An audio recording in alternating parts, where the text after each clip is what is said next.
হবিগঞ্জে দালাল চক্রের মই দিয়ে কাঁটাতারের বেড়া অতিক্রম করে ভারতে অনুপ্রবেশ। হবিগঞ্জ জেলার সীমান্তে বেড়েছে ভারতে অনুপ্রবেশের মাত্রা। ভিসা বন্ধ থাকায় পাচারকারী চক্রের সহায়তায় রাজনৈতিক নেতা ও সাধারণ মানুষ সীমান্ত অতিক্রম করে অবৈধ পথে ভারতে অনুপ্রবেশ করছে।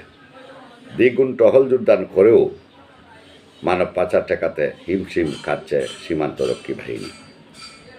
রাজনৈতিক পট পরিবর্তনের পর বাংলাদেশের জন্য ভিসা অনির্দিষ্টকালের জন্য স্থগিত করেছে ভারত।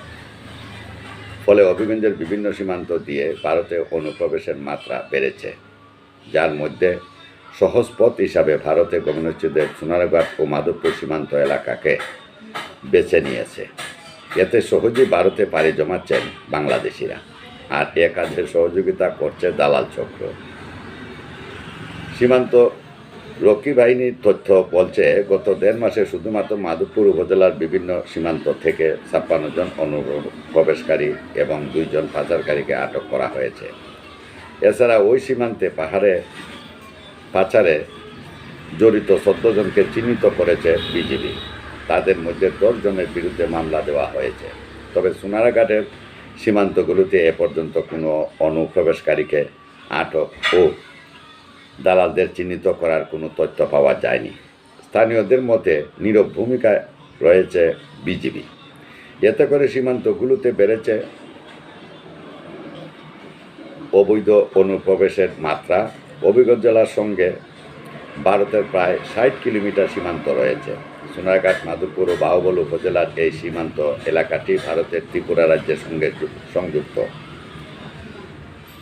বর্তমান রাজনৈতিক পরিস্থিতির কারণে বাংলাদেশিদের জন্য শিক্ষা ও জরুরি চিকিৎসা ছাড়া সব ধরনের ভিসা অনির্দিষ্টকালের জন্য স্থগিত রেখেছে ভারত।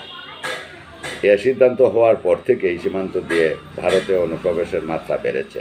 এর মধ্যে সহজ পথ হিসাবে ভারতে গমনোচ্ছুদরা হবিগঞ্জের সীমান্ত এলাকাকে বেছে নিয়েছে।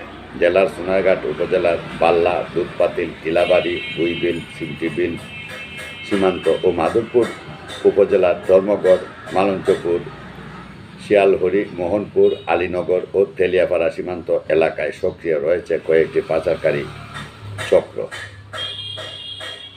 মানব পাচারকারী চক্রটি বিশেষ কৌশল অবলম্বন করে মানব পাচার অব্যাহত রেখেছে। দালালরা বিশেষ মই ব্যবহার করে কাঁটাতারের উপর দিয়ে গমনোচ্ছুদের ভারতে প্রবেশ করছে। অভিযোগ রয়েছে, দালাল চক্র জনপ্রতি 10 থেকে 15,000 টাকা চুক্তিতে দেশের বিভিন্ন এলাকার সাধারণ মানুষকে এনে বিপদগামী এ পথে ঠেলে দিচ্ছে। মাধবপুর সীমান্তে বিজিবির মানব পাচার রোধে তৎপর ভূমিকা পালন করলেও সোনারঘাট সীমান্তে নীরব ভূমিকায় রয়েছে বিজিবি, যে কারণে সোনারঘাট সীমান্তে বাড়ছে অবৈধ অনুপ্রবেশ। মাধবপুর উপজেলার ধর্মগড় ও তেলিয়াপাড়া সীমান্ত এলাকায় বাসিন্দারা জানান, রাজনৈতিক প্রেক্ষাপট পরিবর্তনের পর থেকেই ওই এলাকায় অপরিচিত মানুষের আনাগোনা বেড়েছে।